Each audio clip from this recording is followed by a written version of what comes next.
नमस्कार, astro science में आप सभी का बहुत बहुत स्वागत है। मैं हूं आपके साथ अंजलि और मेरे साथ हैं एस्ट्रो साइंटिस्ट गुरुदेव जीडी वशिष्ठ जी। सर, आपका बहुत बहुत स्वागत है। माता रानी खुशियां दे, सुख दे।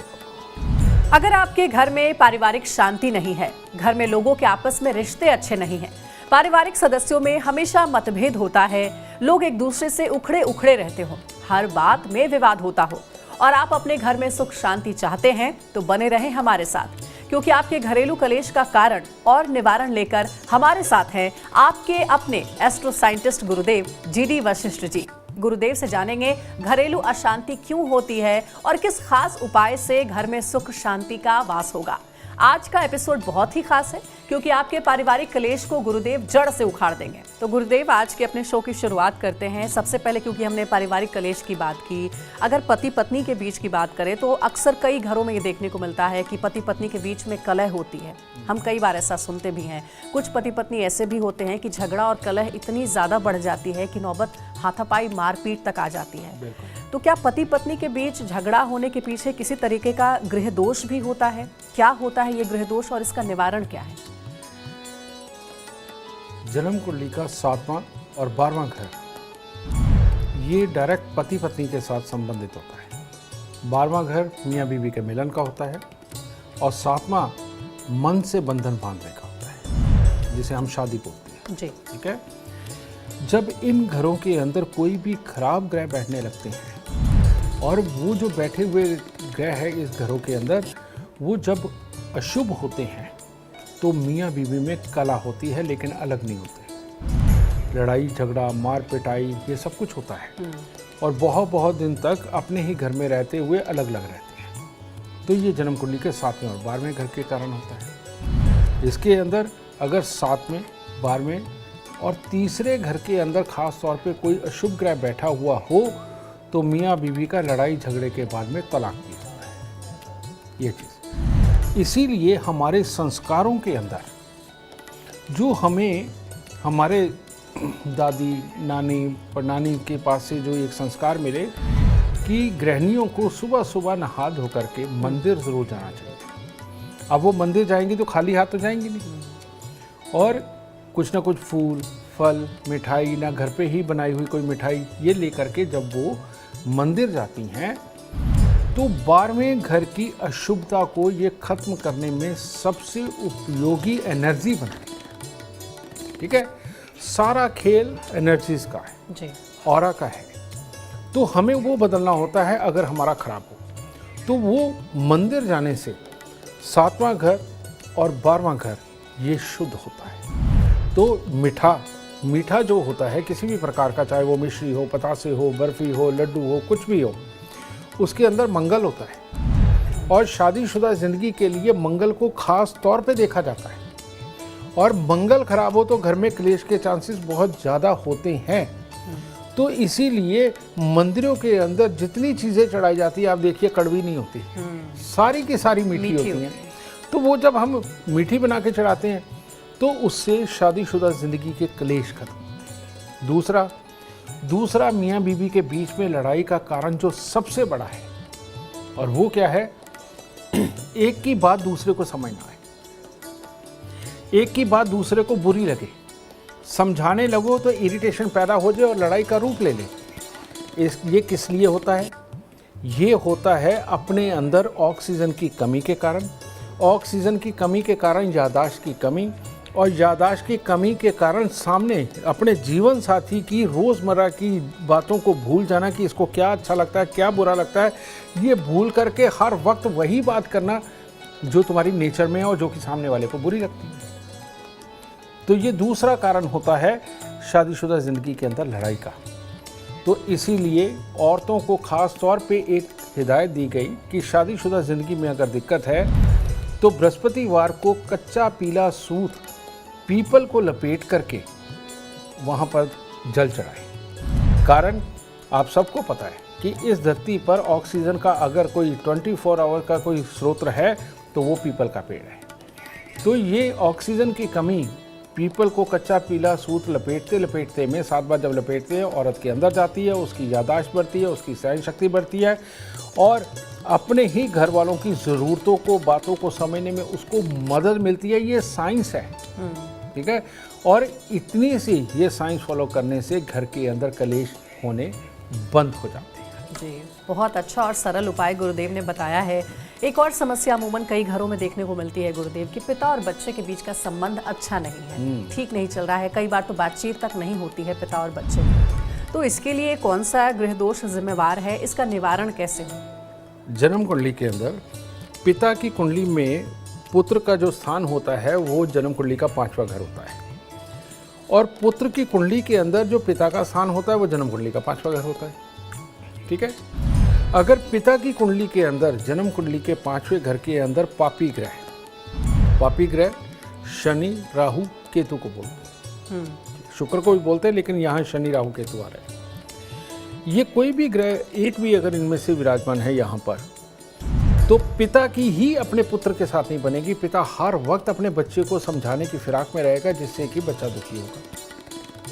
और अगर बेटे की जन्म कुंडली के 5वें घर के अंदर शनि, राहु, केतु में से कोई 1 या 2 हो, तो बेटा ही ऐसा उदंडी होगा कि उसको अपने पिता का समझाया हुआ अच्छा ही नहीं लगेगा, और वो हमेशा अपने पिता के विचारों के खिलाफ ही जाएगा, और जो पिता समझाएंगे वो खास तौर पे नहीं करेगा। तो ये जो एक योग बनता है, आप देखिए कि जो भी बच्चे शराब पीते हैं, पब में जाते हैं, माँ बाप की नहीं सुनते, अपने दोस्तों के साथ मस्त रहते हैं, उनकी 2 ड्रेस बड़ी खास होती हैं। एक होती है काली और नीली, यानी कि नेवी ब्लू कलर और ब्लैक कलर, उनको बहुत पसंद होता है। और दूसरी ड्रेस होती है मल्टी कलर, यानी कि टी शर्ट या पैंट भी ऐसी कि जिसके अंदर कई कलर हो। ये जो कई कलर वाले हैं, जिनको ये कपड़े पसंद आते हैं, बेटा उनका केतु खराब 5वें घर के अंदर होता है। और जिसको ब्लैक कलर ज़्यादा पसंद है उसका शनि होता है, और जिसको ब्लू कलर ज़्यादा पसंद होता है उसका राहु 5वें घर में होता है। कितना आसान है जांचना। अब ऐसी अवस्था में जिस बच्चे का, मान लीजिए आपके घर में कोई ऐसा बच्चा है और जिसका स्वभाव नहीं मिल पाता माँ बाप से, या माँ बाप जो समझाते हैं वो उसको नहीं फॉलो करता है और हमेशा विचारों में तकरार रहती है, तो आपको जांचना क्या है। अगर वो मल्टी कलर पसंद करता है तो ऐसी अवस्था में 43 दिन लगातार 200 ग्राम चावल, 200 ग्राम देसी खांड दान दे दीजिए, आपका बच्चा सीधा हो जाएगा। और ख़ास तौर पे ऐसे बच्चे को अगर ज़ुकाम, डस्ट एलर्जी भी रहता है तो फिर तो ये उपाय रामबाण की तरह काम करेगा, और माँ बाप के साथ विचार भी मिलने लगेंगे। सिर्फ 43 दिन ये चावल और देसी खांड दान देना है। अगर बच्चे को ब्लू कलर ज़्यादा पसंद है तो ऐसी अवस्था में क्या करना है, आपने अपने घर का जो मेन गेट है वो टूटा फूटा, जंग लगा हुआ ना हो, वहाँ पर पेंट वगैरह मुकम्मल सारा अच्छा होना चाहिए। और जो घर का मेन गेट है उसकी दहलीज़ के ऊपर चांदी की एक आधे इंच मोटे पतरा लगा दीजिए, ताकि आपका बच्चा जब घर में एंटर हो तो नेगेटिव ऊर्जा सारी बाहर ही रह जाए। चांदी में ये खासियत है कि नेगेटिव ऊर्जा, या आप ये कहें कि जो बुरी हवाएं हैं वो चांदी के आगे नहीं ठहरती। तो जैसे ही आपके घर की दहलीज में एंटर करेगा तो वो नेगेटिविटी बाहर छोड़ाएगा, ठीक है। और जब घर के अंदर रहेगा कुल रहेगा। और एक चांदी का ठोस हाथी बनाइए जो कम से कम 60 ग्राम का हो, जिसकी सूंड नीचे को हो, राइट पाँव आगे को हो। वो उसके सोने वाले कमरे में बेड के आसपास रख दीजिए। ये इसकी पॉजिटिव ऊर्जा को हमेशा बना करके रखने में उसकी मदद करेगा। तो ये ब्लू वाले भी हो गए। अब आगे ब्लैक वाले।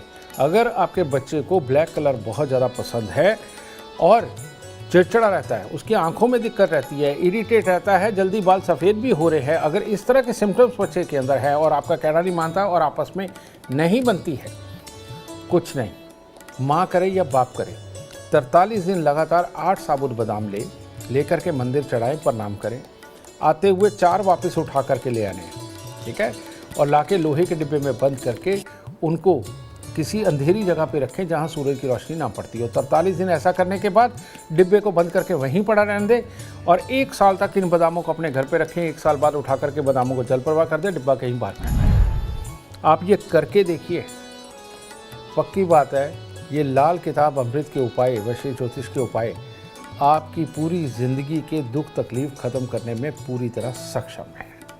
बहुत सरल उपाय बताए हैं गुरुदेव ने और अमूमन कई घरों में ये समस्या देखने को मिलती है। आप ये उपाय ज़रूर अपने घरों में अपनाएं और देखिए आपकी समस्या का निवारण ज़रूर होगा।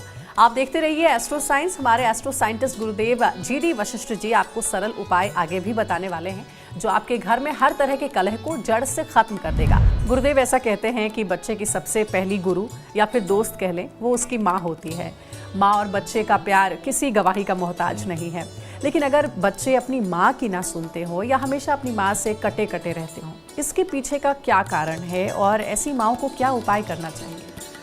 यही बात है बेटा कि हम ये एक्सपेक्ट करते हैं कि एस्ट्रोलॉजी के पास हर जवाब है और हर सवाल जब मर्जी जागे और उसका जवाब सामने से आ जाएगा। इसके पीछे टेक्निकल रीज़न बहुत सारे हैं। टेक्निकल रीज़न क्या है?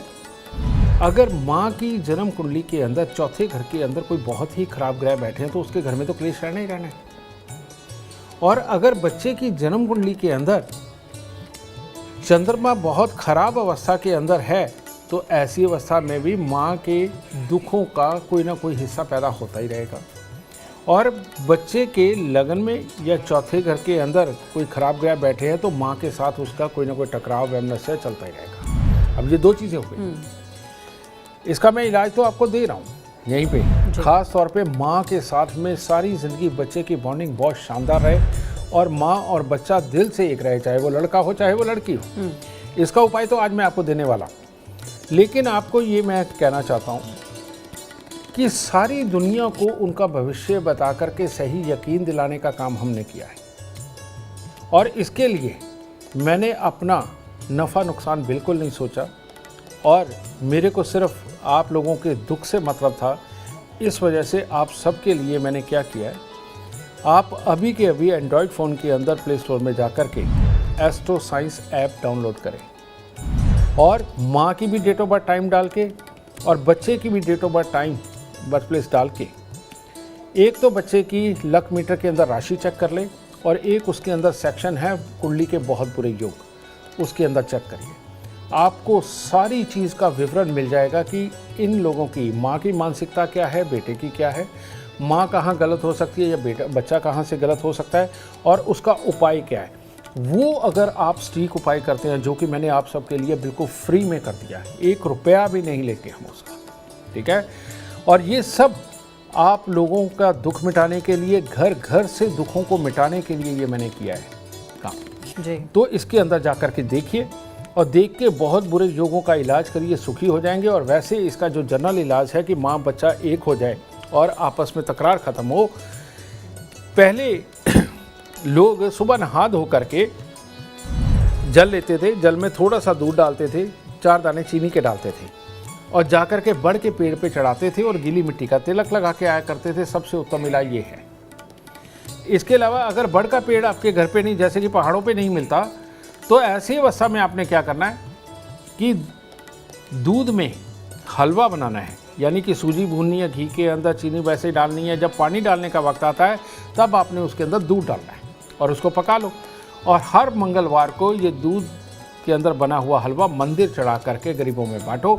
ये सबसे उत्तम इलाज है माँ और बच्चों के आपस में अच्छी बॉन्डिंग बनाने के लिए, रुपए पैसे प्रॉपर्टी के अंदर आने वाली बाधाओं को हटाने के लिए, अपने घर के अंदर बिल्कुल कूल माइंड होके हंसते खेलते आपस में परिवार को चलाने के लिए सबसे उत्तम उपाय है जो आपको ज़रूर करना चाहिए। जी। और अब अगला सवाल जो है गुरुदेव, वो लगभग हर घर की समस्या है। वो सवाल ये है कि कहते हैं कि शादी के बाद बहू जो है वो अगर किसी के सबसे करीब होती है तो वो अपनी सास के करीब होती है, लेकिन सास बहू की जो नोक झोंक है वो अगर बढ़ जाती है तो पूरा घर का माहौल मानो बिगड़ जाता है। ऐसे कौन से ग्रह हैं जो सास और बहू की आपस में नहीं बनने देते हैं? उनका वैचारिक मतभेद बड़े झगड़े में बदलकर रोज घर का माहौल खराब कर देता है, और इसके लिए क्या खास उपाय है जिससे कि सास और बहू में प्यार बढ़े, कभी तकरार ना हो? जन्म कुंडली के अंदर चौथा घर होता है माँ का, पति की माँ, और 7वां घर होता है पति का, अगर हम एक लड़की या औरत की कुंडली की बात करते हैं जी। चौथे घर से पानी देखा जाता है और 7वें घर से मिट्टी देखी जाती है, खेती वाली, ठीक है। तो इन दोनों का मेल तो है ही नहीं। अगर लिमिटेड मात्रा में खेती के अंदर पानी जाए तो फसल पैदा होती है, घर में खुशहाली आती जी। है ना। इसको आप ये कह सकते हैं कि अगर सास का इंटरफेरेंस थोड़ा कम रहे तो घर में खुशहाली ज़्यादा अच्छी रहती है। जी। ठीक है। लेकिन अब बाढ़ वाली सिचुएशन देखिए कि बाढ़ आती है तो वो क्या करती है, जब बाढ़ आती है वो खेतों की मिट्टी को काट के बहुत बड़ा हिस्सा अपने साथ बहा करके ले जाती है। यानी कि इसे बोलते हैं चौथे और सातवें घर की लड़ाई, यानी चंद्र शुक्र आपस में मिलकर के नीच केतु बनाते हैं। ये एस्ट्रोलॉजिकल वे है इसको जानने का। तो ये पानी और मिट्टी की जो लड़ाई है यही सास और बहू की लड़ाई है। जी। ठीक है। इसके अंदर हमें देखना क्या है, अब हो सकता है बहू गलत हो सकता है सास गलत हो, तो ये चीज़ है। तो ऐसी अवस्था के अंदर एक मीडिएशन के लिए कोई होना चाहिए जो इन दोनों को समझा सके कि कौन गलत है कौन सही है, और बात को ये अपने ऊपर लेकर के ठंडा कर सके। ऐसे ही एस्ट्रोलॉजी है। कहते हैं दो दुश्मन ग्रह अगर आपस में मिल रहे हैं तो बीच में एक ग्रह ऐसा बैठा दीजिए जो इसका भी मित्र हो इसका भी मित्र हो, तो ये लड़ाई बंद हो जाती है। ये बड़ा मुश्किल संयोग भी है गुरुदेव। हाँ। जो आप कह रहे हैं। नहीं, मैं इसका अभी बताऊंगा कि हमारे संस्कारों में इसे कैसे किया गया। जी। हमारे संस्कारों के अंदर सबसे पहले लड़की को दहेज के अंदर चांदी देते थे ज़्यादा। ठीक है। अब लोग अमीर हो गए, सोना देना शुरू कर दिया। अब जितना ज़्यादा दहेज के अंदर सोना आता है तो वो चांदी तो आई नहीं। जी। ठीक है। उसकी वजह से बृहस्पति देव आ गए, जिसके कारण गर्मी रहती है और लड़की को घमंड रहता है कि मैं पैसा गा लेके आई हूँ, मैं अमीर घर से आई हूँ। वो भी एक पंगा पड़ता है। एक ये, दूसरा, जो लड़की सिंदूर नहीं लगाती, माथे पे लाल रंग की बिंदी नहीं लगाती और हाथ में वो जो चूड़ा पहनते हैं ये नहीं पहनती, बहुत जल्दी त्याग देती है, उसके घर में सास बहू की लड़ाई कंफर्म है, तय है। क्योंकि ये साइंस है। ये मंगल जब तक बहू धारण नहीं करके रखेगी तब तक बातों को सहने की शक्ति उसके अंदर डेवलप नहीं होगी। ठीक है। एक ये चीज़। चलिए, मॉडर्न ज़माना है, आप चूड़ा भी नहीं पहन सकते, सिंदूर भी नहीं लगा सकते, बिंदी भी नहीं लगा सकते, चलो मान लिया। एक काम कर लीजिए, एक चांदी की डिब्बी लीजिए, चांदी की डिब्बी में शहद भर लीजिए और शहद भर के एल्फी वगैरह से उसको चिपका लीजिए ताकि वो शहद बाहर ना आए। जिस भी घर में सास बहू की लड़ाई होती है, अगर सास और बहू को ये दोनों को एक एक डिब्बी रखवा दी जाए, यानी कि मंगल इन दोनों के बीच में स्थापित कर दिया जाए, तो इनका मन अपने आप नरम होकर के एक दूसरे की बात को समझने लगेगा और कलेश खत्म हो जाएगा। सब साइंस है, लेकिन ये आम लोगों को पता नहीं कि ये साइंस है। वो इसको अलौकिक चीज़ें समझते हैं। अलौकिक नहीं है, ये साइंस है। और जो मैं साइंस आपको बता रहा हूँ ये भी एक तरह की आपकी किस्मत की ये मेडिसिन है। खा के देखिए, सास बहू के कलेश खत्म हो जाएंगे। देखिए, गुरुदेव ने आपकी सबसे बड़ी समस्या का निवारण बता दिया है। बहुत ही सरल उपाय है, ज़रूर अपने अपने घरों में इसे इस्तेमाल करें। दादा दादी या फिर नाना नानी अपने पोते पोतियों से बहुत करीब होते हैं। वो कहते हैं ना कि धन से ज़्यादा ब्याज प्यारा होता है। वैसे ही बच्चों के बच्चों से दादा दादी को बेहद लगाव होता है।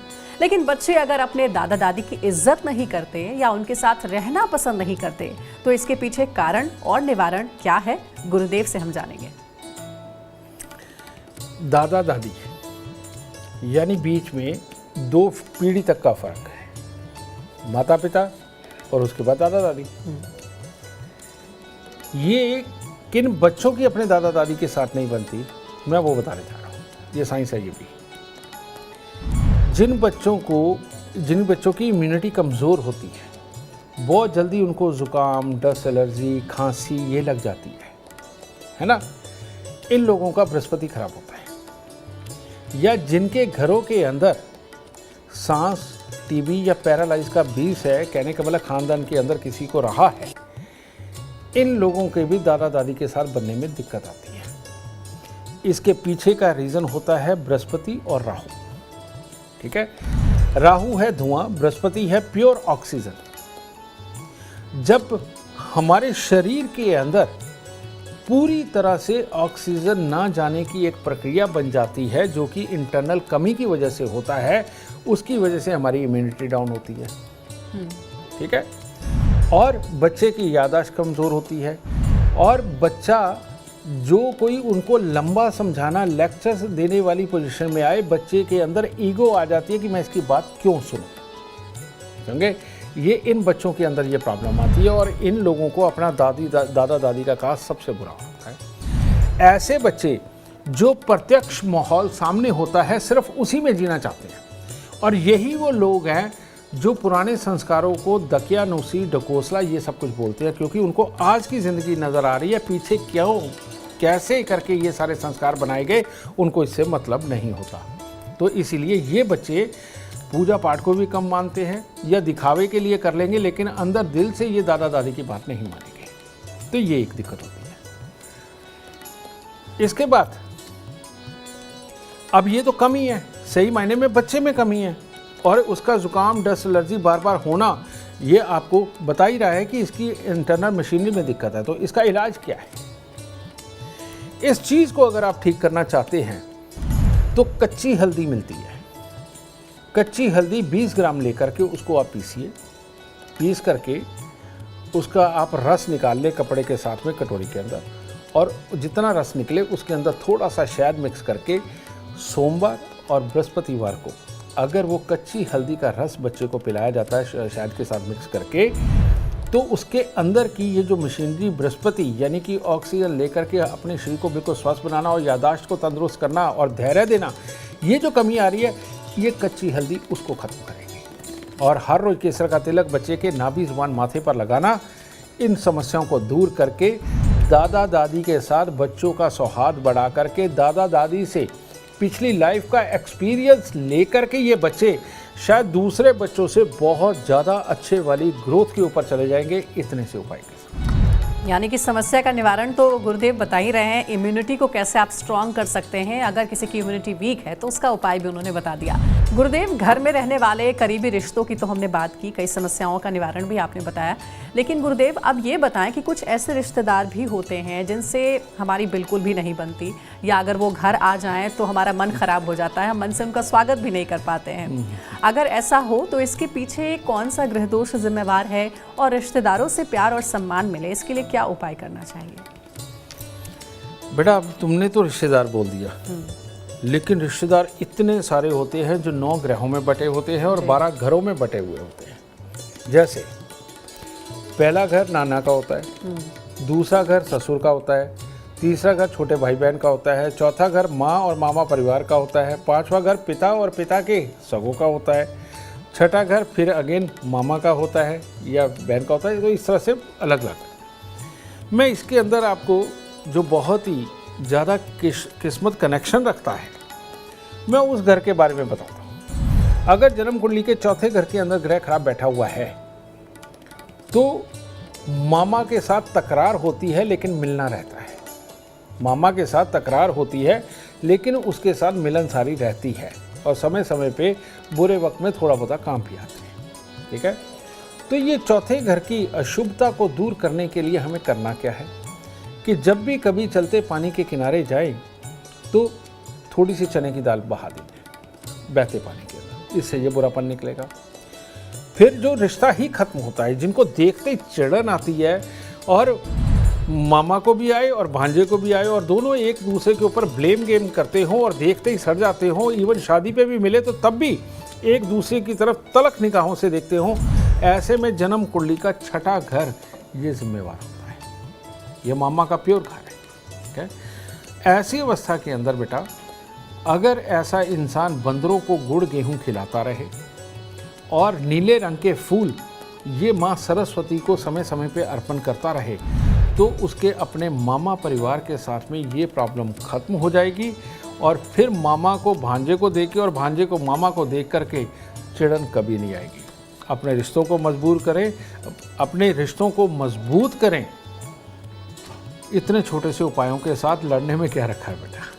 बिल्कुल सही बात है, छोटी सी जिंदगी है और ऐसे में सबके साथ मिलजुल कर खुश रहना चाहिए, खुद भी खुश रहिए और दूसरों को भी खुश रहिए। गुरुदेव अब जरा आप इसके उपाय बताइए कि घर में अगर शांति हमें रखना हो, सुख समृद्धि का वास हो, इसके लिए दर्शकों को कोई एक वास्तु उपाय बताएं। जन्म कुंडली का जो दूसरा घर होता है ये धन के लिए होता है, लिक्विडिटी के लिए, अपने कुनबे के लिए, ससुराल के लिए और हमारी वाणी के लिए जन्म कुंडली का दूसरा घर देखा जाता है। लेकिन जो मैं बताने जा रहा हूँ, हो सकता है आपके घर पे आने वाले कोई भी वास्तुकार वो इस बात को ना माने, लेकिन जो अभी मैं बताने लगा हूँ उससे प्रैक्टिकल आप स्वयं करके देखें और देखें कि उसका रिजल्ट आता है या नहीं।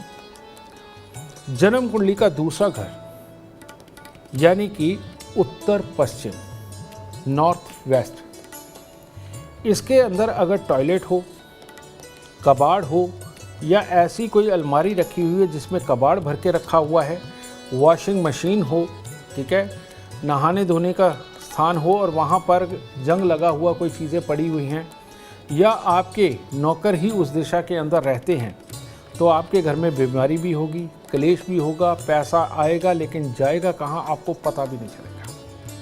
आने में दिक्कत नहीं, वो आपके ग्रहों के से आ रहा है लेकिन टिकेगा नहीं। इसीलिए यहाँ पर कबाड़, टॉयलेट, बाथरूम, कबाड़ की अलमारी या नौकरों के रहने का स्थान ना हो, जो सफाई कर्मचारी, ठीक है।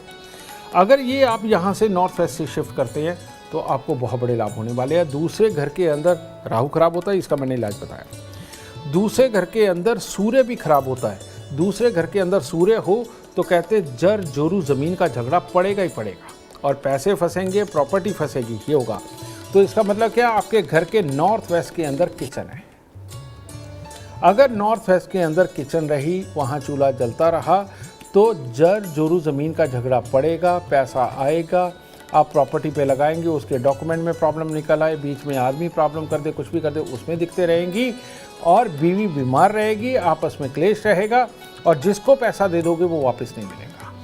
तो इसीलिए नॉर्थ वेस्ट के अंदर ना किचन, ना टॉयलेट, ना बाथरूम, ना कबाड़ वाली अलमारी, ये बिल्कुल नहीं होनी चाहिए। इसको हटा के देखिए, आपके मैक्सिमम दुख यहीं से खत्म होने शुरू। घर में हमेशा सुख शांति का वास हो और परिवार में एकता बनी रहे। गुरुदेव, इसके लिए क्या कोई खास उपाय है या फिर कोई खास वस्तु जो कि घर में रखी जाए? ये एक बार में ही एक ही उपाय देकर के इस चीज़ को ठीक कर दिया जाए, ऐसा हो ही नहीं सकता। रोज़ हमारे टीवी चैनल पे अलग अलग ज्योतिष शास्त्री इस तरह के रोज़ उपाय देते हैं, लेकिन आप सबने भी आजमा के देखा होगा ये संभव है ही नहीं। लेकिन एक बात सत्य है कि जिस घर के अंदर पापी ग्रहों को सदा खुश रखा जाता है, किसको पापी ग्रह कौन से? शुक्र, शनि, राहु, केतु, ये धन देने वाले ग्रह हैं। शुभ ग्रह जो है धन नहीं देते, अशुभ ग्रह ही धन देते हैं। अगर हम इनके जानवरों को खुश रखें तो हमें ये अकल ज़रूर आ जाएगी कि किस बात पे लड़ना है, किस बात पे नहीं लड़ना। क्योंकि लड़ना भी ज़रूरी होता है, कई बार हक की बात होती है, कई बार सामने से गलत हो रहा होता है, उसका जवाब देना भी ज़रूरी होता है, ठीक है, उससे नहीं बचना, लेकिन बेमतलब की बातों से बचना ज़रूरी है, जिसके कारण घर में सुख शांति बनी रहे। तो आज आप सबको, आपके घर में रुपया पैसा आए, आपके बच्चे तरक्की करें, आपके आइडियाज़ सक्सेस हों, मियाँ बीवी का रिश्ता परफेक्ट रहे और घर के अंदर किसी चीज़ की कमी ना हो, उसका मैं उपाय देने जा रहा हूँ। और वो उपाय क्या है? वही हमारे दादी नानी के समय का उपाय। वो क्या? वो खाने से पहले 3 ग्रास निकालते थे, एक गाय का, एक कुत्ते का, एक कौवे का। तो ऐसे में आज के ज़माने में आपके बच्चे नहीं मान रहे, कोई बात नहीं, लेकिन घर की गृहिणी को क्या चाहिए? आज जब घर का खाना बनने लगा है सुबह के वक्त में, वो जो पहली रोटी तवे के ऊपर डाली है ना, उसको पका के उसको अलग रख दे और सबको खाना पीना खिलाए, सबको ऑफिस भेजे, स्कूल भेजे, और उसके बाद वो एक रोटी को आधी तोड़ के गाय को दे दे, आधी कुत्ते को डाल दे और आधी छोटा छोटा चूरा करके कौवों के लिए डाल दे। जो गृहिणी ये वाला उपाय रोज नहीं भूलेगी, आप इसी 1 साल के अंदर देखिएगा, घर के अंदर पति के सुख को वाच करके देखिए, बच्चों के सुख को वाच करके देखिए, पैसे के सुख को वाच करके देखिए, और जो लोग तुम्हारे को पहले साथ नहीं देते थे और तुम्हारी बात को अहमियत नहीं देते थे, किस तरह से वो चल चल के आपको आकर के अहमियत देने लग जाएंगे। ये आप करके देखिए। ये लाल किताब का अमृतमयी इलाज है और ये करने से आज की डेट में लाखों करोड़ों घर सुखी हो चुके हैं और आपको जल्दी सुखी हो जाना चाहिए ये उपाय करके। तो गुरुदेव के उपाय आप आजमा कर देखें, देखना कैसे घर से आपके कलह, कष्ट और परेशानियां कोसों दूर भाग जाएंगी। उम्मीद करते हैं आपको आज का विषय पसंद आया होगा। कल आपके सामने लेकर आएंगे एक और विषय जो आपकी कॉम्प्लिकेटेड लाइफ को बना देगा आसान और खुशियों से भरपूर। अगर आप हमारे गुरुदेव से मिलना चाहते हैं या पर्सनली बात करना चाहते हैं तो हमें आप कॉल करें 9999905222 पर। फिलहाल समय हो गया है आपसे इजाजत लेने का। आप बने रहे हमारे साथ और हमारे एस्ट्रो साइंटिस्ट गुरुदेव GD वशिष्ठ जी के साथ। देखना ना भूले एस्ट्रो साइंस रोजाना सुबह 8 बजे। नमस्कार।